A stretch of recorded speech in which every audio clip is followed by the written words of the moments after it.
Today we are going to start here to be forms. आज आपण काय शिकणार आहोत? To be forms शिकणार आहोत. तर to be forms म्हणजे काय असतं? याचे किती प्रकार आहेत किंवा कसं यूज केलं जातं हे आज आपण पाहूया. तर to be forms आहे तीन प्रकारांमध्ये डिव्हायडेशन होतं. to be forms किती प्रकारांमध्ये डिव्हायडेशन होते?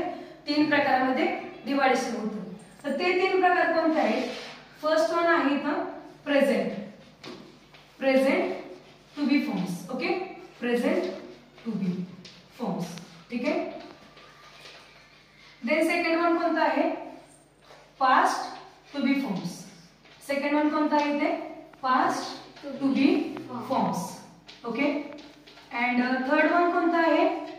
त्याच्यामध्ये थर्ड वन आहे future to be forms. Future to be forms. Okay. आता प्रेझेंट मध्ये म्हटलं की वर्तमान येत आहे, वर्तमान मध्ये येतात टू बी फॉर्म्स. पास्ट मध्ये म्हटलं की भूतमध्ये म्हणजे भूतकाळामध्ये जे पास्ट याच्यामध्ये येतात टू बी फॉर्म्स.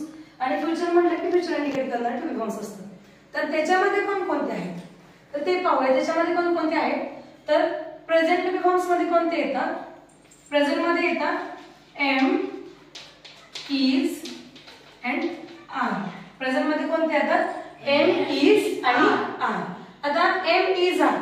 तर एम म्हणजे अर्थ आहे म्हणतो आपण, इज म्हणजे आहे आणि आर म्हणजे आहोत. ओके, व्यवस्थित लक्षात राहू द्या. आता याच्यामध्ये सेकंड मध्ये बघा जे पास्ट टू बी फॉर्म्स आहे याच्यामध्ये काय येतं? वॉज आणि वर घेतो आपण. पास्ट टू बी फॉर्म्स मध्ये काय घेतो आपण? वॉज आणि वर घेतो. आता याच्यामध्ये वॉज आणि वरचा अर्थ काय असतो? वॉज म्हणजे होता आणि वर म्हणजे होते. ठीक आहे. Then future to be forms जे घेतोय आपण, फ्युचर टू बी फॉर्म्स मध्ये कोणते येतात? इथं will be and shall B. Will be and shall बी. तर विल बी चा अर्थ आणि शॅल बी चा अर्थ काय असतो? असेल. असेल किंवा असेल मध्ये बोलतो आपण. ठीक आहे.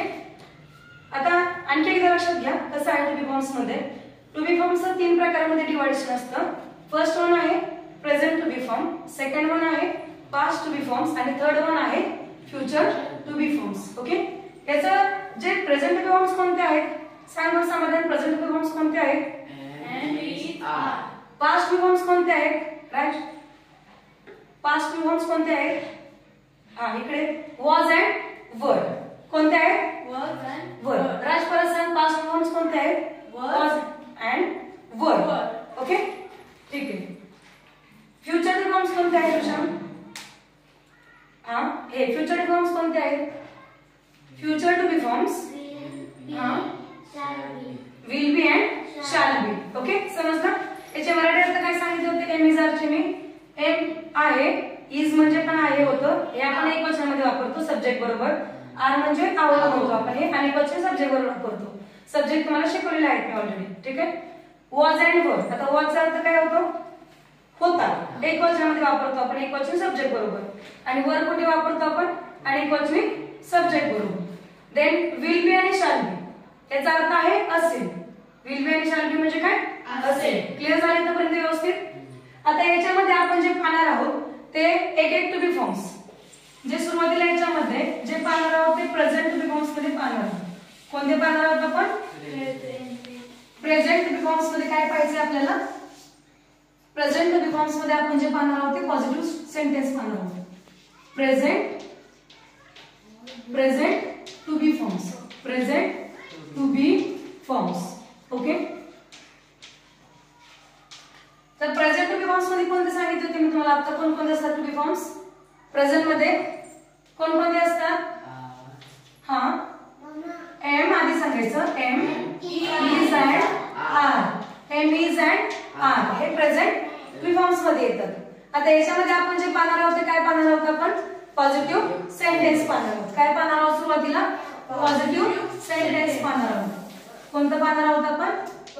सांगा काय पाहणार आहोत? Positive sentence.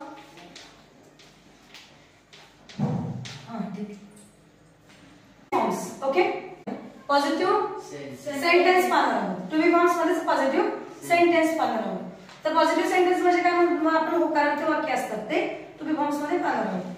आता याच्यामध्ये बघा सुरुवातीला जे मी तुम्हाला एक नियम लक्षात ठेवा. आधी पण सांगितलेला आहे तो आणखी एकदा आपण रिकॉल करूया की एक वचनी सब्जेक्ट बरोबर आपण काय करतो? ए किंवा अँड वापरतो, म्हणजे जो वर्ड घेतोय आपण त्याच्याबरोबर ए किंवा अँड वापरतो. आणि जे अनेकवचनी सब्जेक्ट आहे त्याच्याबरोबर आपण काय करतो, वर्ड हा अनेकवचनी असतो, तिथे आपण ए किंवा अँड वापरत नाही. Is that clear? समजते सर्वांना? ओके. आता इथे काय करायचं, आता जर मी शब्द घेतला आपण ए किंवा अँड मध्ये, जर एचा शब्द घेतला आपण डॉक्टर, आता हा वर्ड घेऊन आपण काय करायचं आहे, सेंटेन्स बनवायचे आहे. हा वर्ड घेऊन आपण काय करायचे आहे, सेंटेन्स बनवायचे आहे. आता याच्यामध्ये बघा, जसं की पहिलं एक्झाम्पल जे घेतलं मी इथं, सब्जेक्ट तुम्हाला सांगितलेला आहे, एक एक सब्जेक्ट घेऊन आपण वाक्य बनवणार आहोत इंग्लिश आणि मराठीमध्ये. ठीक आहे? तर सब्जेक्ट मध्ये सांगितलं ते मी, कोण सांगेल मला सब्जेक्टची नावं? सब्जेक्टची नावं कोण सांगेल मला? सांग. हा रोहित सांग. आय. हा हा वी. गुड. हा यू. हा you. They. Okay. Raman Sita. हा शी. हा ही. हा ही ही. हा राम. राम. ओके. चलो तू सांग. I, we, you, they, Ram and Sita, he, she, Ram. Okay. He she Ram हे काय सब्जेक्ट आहे. क्लिअर झालं सर्वांना? ओके सांग. आय. यू. हा बरोबर. ठीक आहे ठीक आहे. नको. यू. हा दे. रामन Sita. He. She. Ram. Okay. आणि वी राहिले. ठीक आहे. चल तू सांग. I, we, you, they, Ram and Sita, he is, he she she, Ram. Ram. हा इसरा सांग. I, we, you, they, Raman Sita, she, Ram. ही शी आणि राम. क्लिअर झालं ते व्यवस्थित? ओके. चलो आता आपण याच्यामध्ये सब्जेक्ट घेऊन काय करणार आहोत, पॉझिटिव्ह सेंटेन्स बनवणार आहोत. आता याच्यामध्ये पॉझिटिव्ह सेंटेन्स मध्ये बघा, जसं की मी जर म्हटलं इथं आय सब्जेक्ट घेतला. ओके. आता पॉझिटिव्ह सेंटेन्स बनवण्याच्या अगोदर स्ट्रक्चर लक्षात घ्या व्यवस्थित. ओके. स्ट्रक्चर आपण समजून घेऊया अगोदर. स्ट्रक्चर जे आहे याच्यामध्ये जे स्ट्रक्चर घेतो आपण, हे वाक्य बनवण्यासाठी स्ट्रक्चर कसं असतं, हे सुरुवातीला याच्यामध्ये सब्जेक्ट येतो. सुरुवातीला काय येतो, सब्जेक्ट येतो. देन आपण काय करतो, am, is, are. Okay. Then काय घेतो आपण त्याच्यानंतर, ऑब्जेक्ट घेतो. ऑब्जेक्ट म्हणजे काय असतं की जो वाक्याचा राहिलेला पार्ट, त्याच्यामध्ये तुमचा जो वर्ड आहे तो घेतो किंवा त्या वर्ड्स बरोबर ए किंवा अँड जे डिपेंड अपॉन वर्ड्स आपण ते ऑब्जेक्ट मध्ये कव्हर करत असतो. ठीक आहे. रिमेनिंग आपण इथे समजण्यासाठी ऑब्जेक्ट लिहूया. आता आपण घेतलेला आहे शब्द डॉक्टर. काय घेतलेला आहे, डॉक्टर. आता याच्यामध्ये आपला सब्जेक्ट आहे इथे, जर आपण आय घेतलं तर वाक्य कसं होईल आपल्या इथं, स्ट्रक्चर नुसार मी इथे आय घेतलेला आहे. आय बरोबर काय वापरतो आपण, एम. हे लक्षात आहे का तुमच्या? आय बरोबर एम वापरतो. तर हा I am Doctor. A doctor. doctor. A doctor. I am a doctor म्हणजे काय म्हणतो इथे आपण मराठीमध्ये, मी डॉक्टर आहे. मी डॉक्टर आहे. मी डॉक्टर आहे. Okay. I am a doctor म्हणजे काय होते इथे, मी डॉक्टर आहे. क्लिअर? समजते ते व्यवस्थित? आता पुढे बघा, याच्यामध्ये आय बरोबर आपण एम वापरलेला आहे. बरं याच्यानंतर जे वाक्य घेण्याच्या अगोदर मला सांगा बरं अदर जे सब्जेक्ट आहेत, वी बरोबर काय वापरतो आपण, सर्वांनी सांगा. वी बरोबर काय वापरतो, यू. हा you are. You are. They Ram and Sita. He she it Ram. Clear? Okay. चलो आता पुढे घेते आपण वी घेतो. वी बरोबर काय वापरतो आपण, वी आर. इथं काय होतं, आता मी नेम काय सांगितलं होतं तुम्हाला, अनेक वचनी सब्जेक्ट बरोबर वर्ड काय करतो आपण, अनेक वचनी घेतो. मग इथं काय होईल, we are doctors. We are doctors. Marathi अर्थ कसा होईल याचा, मराठी अर्थ कसा होईल, आम्ही डॉक्टर आहोत. आम्ही डॉक्टर आहोत. आम्ही हा शब्द एक अनेक वचनी दाखवतो. ओके. आम्ही डॉक्टर्स आहोत. डॉक्टर्स आहोत. मराठी शब्द इथे प्रॉपरली होते तेव्हा समजेल तुम्हाला. आम्ही डॉक्टर्स आहोत. ओके. बरं पुढेचा सब्जेक्ट कोणता आहे, यू. यू पहिला यू कसा आहे, एक वचन आहे. इथं यू बरोबर काय घेतो आपण, यू आर. मग काय इथं, a doctor. You are a doctor म्हणजे याचा मराठी अर्थ काय होतो, तू डॉक्टर आहे. मराठी अर्थ काय होतो, तू डॉक्टर आहे. तू डॉक्टर आहे. याच्यामध्ये आपण कोणत्याही प्रकारचं वर्ब घेत नाही. No verb. ओके. याच्यामध्ये वर्ब नसते. हे लक्षात राहू द्या. ऑलरेडी सांगितलेलं आहे तुम्हाला. ठीक आहे. You are a doctor. तू डॉक्टर आहे. फक्त आपण समजू. ओके. यू आर डॉक्टर्स म्हणजे काय म्हणतो आपण इथं? तुम्ही डॉक्टर्स आहात. काय म्हणतो आपण इथे? तुम्ही डॉक्टर्स आहात.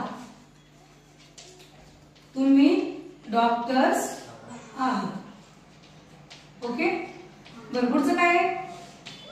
पुढचं काय घेतो आपण इथे? दे. काय घेतो इथे? दे. दे काय होईल? दे आर डॉक्टर्स म्हणजे काय म्हणतो मराठीमध्ये? ते डॉक्टर्स आहेत. दे आर डॉक्टर्स म्हणजे काय? ते डॉक्टर्स आहेत. ते डॉक्टर्स आहेत. ओके. ते डॉक्टर्स आहेत. क्लिअर. पुढे Ram and Sita are doctor. Ram and Sita are doctors म्हणजे काय म्हणतो आपण इथे? राम आणि सीता डॉक्टर्स आहेत. राम आणि सीता डॉक्टर्स आहेत.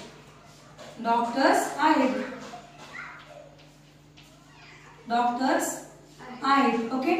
आता जर पुढचा सब्जेक्ट घ्यायचा आपल्याला तर कोणता आहे इथं? ही. ओके. हीच वाक्य कसं होईल? ही एक वचनी असल्याने आपण काय करतो? इज घेतो. मग कसा होईल word? He is a doctor म्हणजे काय होईल इथं? तो डॉक्टर आहे.